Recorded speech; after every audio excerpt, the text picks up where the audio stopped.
অভয়বাণী অভয়বাণী অভয়বাণী।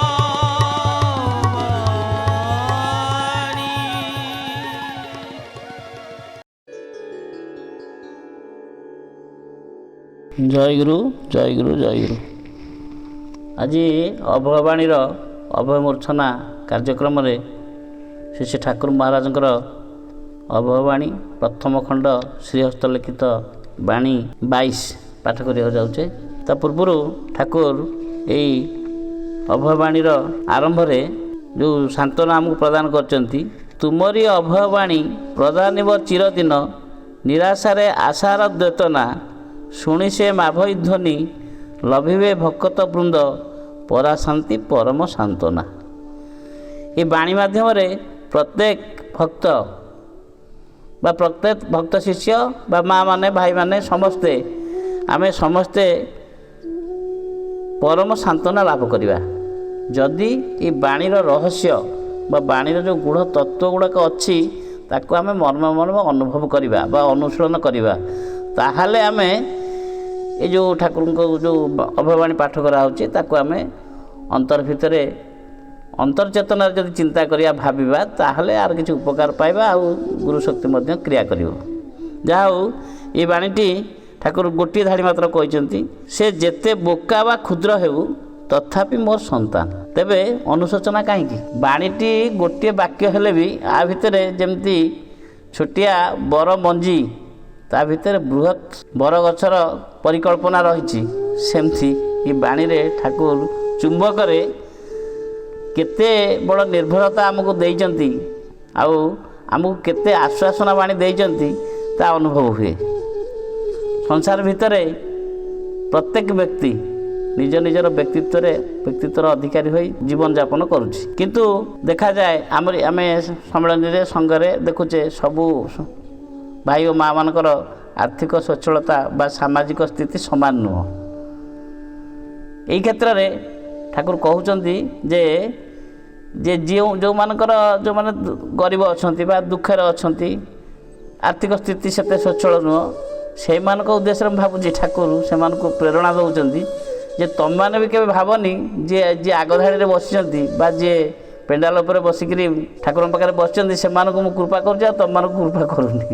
ମୁଁ ଭାବୁଛି ଏହା ବୋଧେ ଏଇ ଉଦ୍ଦେଶ୍ୟରେ ଠାକୁର ଏହି କଥା ପ୍ରକାଶ କରିଛନ୍ତି। ତେଣୁ ଭାବନାଟା ତ ଅଲଗା ପ୍ରକାର, ବାଣୀଟାର ଅର୍ଥ ଭାଇ ଯିଏ ଯାହାର ଯେମିତି ଭାବନା ସେ ଅନୁସାରେ ତାକୁ ବୁଝିବେ।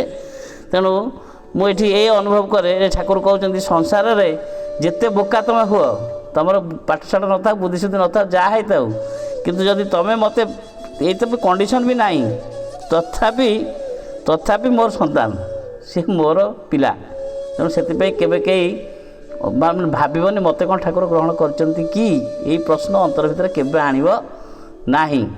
କେତେବେଳେ ନା ଯେତେବେଳେ ଆମେ ସେତିକି ତାଙ୍କୁ ଭଲ ପାଇବା, ଆମର ଭଲ ପାଇବାଟା, ଆମର କାର୍ଯ୍ୟକଳାପଟା, ସବୁବେଳେ ଜୀବନଯାପନଟା ପ୍ରତି ମୁହୂର୍ତ୍ତରେ ତାଙ୍କର ଉଦ୍ଦେଶ୍ୟରେ ଯେତେବେଳେ ମନରେ ଆସିବ ଯେ ମୋର ହିଁ ଠାକୁର କର୍ତ୍ତା ଆଉ ମୁଁ ନିମିତ୍ତ ମାତ୍ର, ମୋତେ ସେ ପରିଚାଳିତ କରୁଛନ୍ତି, ଯୁଆଡ଼େ ଯାଉଛନ୍ତି, ଯୁଆଡ଼େ ଯାଉଛି, ଯୁଆଡ଼େ ଆସୁଛି ସବୁ ତାଙ୍କରି ନିର୍ଦ୍ଦେଶରେ, ତାଙ୍କରି ଆଦେଶରେ ମୁଁ ପରିଚାଳିତ ହେଉଛି। ଏଇ ଭାବନା ଯେତେବେଳେ ଆସିଯିବ ତୁମ ମନ ଭିତରେ, ଏଇ ଦୃଢ଼ତାଟା ଏଇ ବାଣୀ ଭିତରୁ ଆସିଯିବ ଯେ ମୋର ଚିନ୍ତା କରିବାର କ'ଣ ଅଛି, ମୋତେ ତ ସିଏ ଚଳାଉଛନ୍ତି।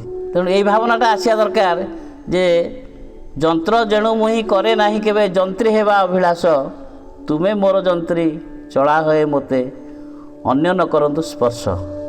ମାନେ ସାଂସାରିକ ମୋହମାୟା ଯେମିତି ମୋତେ ଆବଦ୍ଧ ନ କରୁ, ମୁଁ ଯେମିତି ଆପଣଙ୍କ ଠାରୁ ଏଇ ସଂସାର ମୋହରେ ଦୂରେଇ ନଯାଏ, ବା ଆପଣଙ୍କର ଏହାର ଅଲଗା ଅର୍ଥରେ ବୁଝିବାକୁ ହେଲେ ଯେ ଆପଣଙ୍କର କାର୍ଯ୍ୟକ୍ରମ ଯେତେବେଳେ ଅଛି ବା ଆପଣଙ୍କର ସେବା ଦାୟିତ୍ୱ ଯେତେବେଳେ ଅଛି, ଭଲମନ୍ଦ ଅଛି, ସଂଘ ଅଛି, ସମ୍ମିଳନୀ ଅଛି, ପୂଜା ଅଛି, ସେତେବେଳେ ସଂସାରର ଆଳରେ ଯେମିତି ମୁଁ ବିରତ ନ ହୁଏ। ସେଥିପାଇଁ ଆମର ଏଇଟା ହେଉଛି କର୍ତ୍ତବ୍ୟ। ଆମେ ଚେଷ୍ଟା କରିବା, ଯେହେତୁ ଠାକୁର କହୁଛନ୍ତି ତମମାନେ ମୋର ସନ୍ତାନ, ସନ୍ତାନର କର୍ତ୍ତବ୍ୟ କ'ଣ? ପିତା ଯାହା ଆଶା କରୁଛନ୍ତି ଆମେ ତାକୁ ପୂରଣ କରିବା। ଏଇଠି ଆମେ ମଧ୍ୟ ଆମେ ସୂଚନା କରିବା ଦରକାର, ଭାବିବା ଦରକାର ଆମେ ପାରୁଛେ କି କରୁଛେ, ତଥାପି ଟିକେ କିଛି ନା କିଛି ତ୍ରୁଟି ରହୁଛି, ଯେଉଁ ତ୍ରୁଟିଟାକୁ ଆମେ ସଂଶୋଧନ କରିବାକୁ ସର୍ବଦା ଚେଷ୍ଟା କରିବା।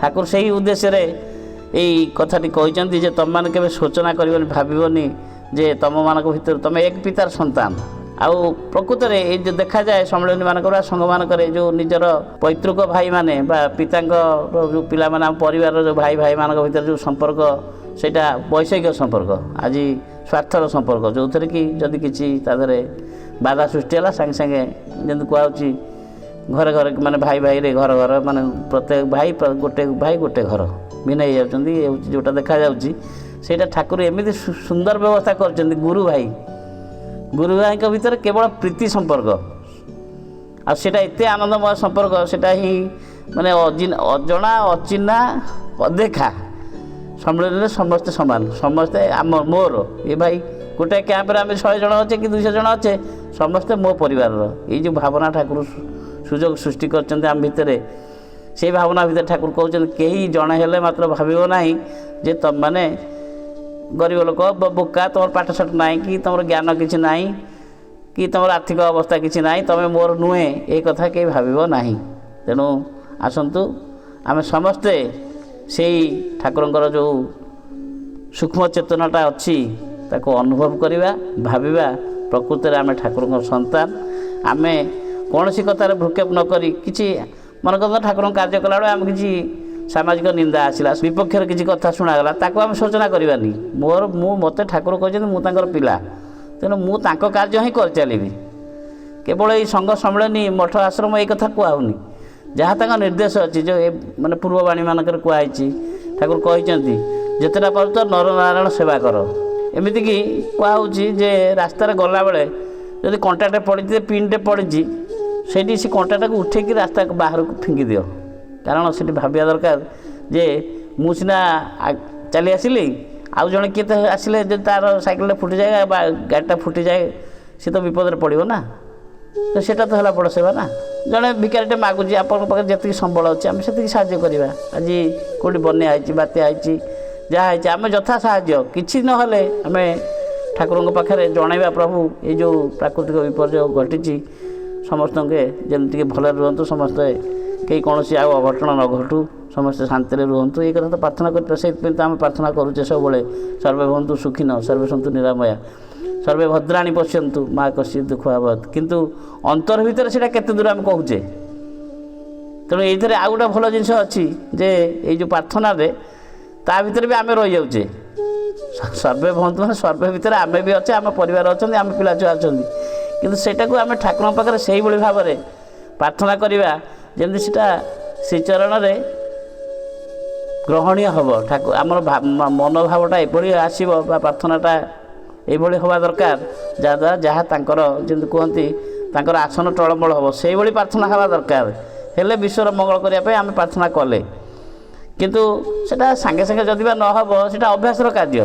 ଆମେ ପ୍ରତ୍ୟେକ ଦିନ ଯେତେବେଳେ ଗୃହାସନରେ ପୂଜା କରୁଛେ ପ୍ରାର୍ଥନା କରୁଛେ ଯେଉଁଟା ବୋଲୁଛେ ଠାକୁରଙ୍କ ପାଖରେ ଯେଉଁ ପ୍ରାର୍ଥନା ଏଇ ପ୍ରାର୍ଥନାଟା ବୋଲୁଛେ ଶେଷରେ ସେଇଟା ଆସ୍ତେ ଆସ୍ତେ ଏତେ ହୃଦୟସ୍ପର୍ଶୀ କରିଦେବା ଦରକାର ବା ଠାକୁରଙ୍କ ପାଖରେ ବିନୀତ ଭାବରେ ପ୍ରାର୍ଥନା କରିବା ଦରକାର ଯାହାଦ୍ୱାରା କି ସମସ୍ତଙ୍କର ମଙ୍ଗଳ ହେବ ଆଉ ସମସ୍ତଙ୍କର ଉପକାର ହେବ। ତେଣୁ ଆମେ ଗୋଟିଏ କଥା ଏଥିରୁ ଜାଣିବା ଯେ ମୋର ସାଂସାରିକ ଅବସ୍ଥା ଯାହା ହେଉନା କାହିଁକି ମୁଁ କ୍ଷୁଦ୍ର ହୋଇଥାଏ ବୋକା ହୋଇଥାଏ ମୋର କୌଣସି ସ୍ଥିତି ସମାଜରେ ନଥାଉ ମୋର ଗୋଟାଏ ଗର୍ବ ଗୋଟାଏ ଅହଙ୍କାର ମୁଁ ମୋ ଠାକୁରଙ୍କର ସନ୍ତାନ ମୋ ଠାକୁରଙ୍କର ପୁଅ ମୋ ଠାକୁରଙ୍କର ଝିଅ ଏଇଟାକୁ ଦୃଢ଼ ଭାବରେ ଆମେ ଯଦି ରଖିନେବା ତାହେଲେ ଠାକୁର ଏଇ ଯେଉଁ ଛୋଟିଆ ବାଣୀଟି କହିଛନ୍ତି ବା ସୂକ୍ଷ୍ମ ବାଣୀଟି କହିଛନ୍ତି ତା'ର ମର୍ମ ନିଶ୍ଚୟ ଉପଲବ୍ଧି ହେବ ଆଉ ଆମେ ସମସ୍ତେ ତାଙ୍କରି ପାଦ ତଳେ ଆମର ମଥାନତ କରି ପ୍ରାର୍ଥନା କରିବା ଠାକୁର ଆମର ଯାହା ଯେତେବେଳେ ଦୋଷ ତ୍ରୁଟି ରହୁଛି ଆପଣ କ୍ଷମା ପ୍ରଦାନ କରିବା ପୂର୍ବକୁ ଆମକୁ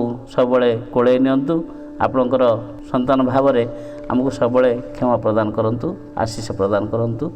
ଜୟ ଗୁରୁ ଜୟ ଗୁରୁ ଜୟ ଗୁରୁ।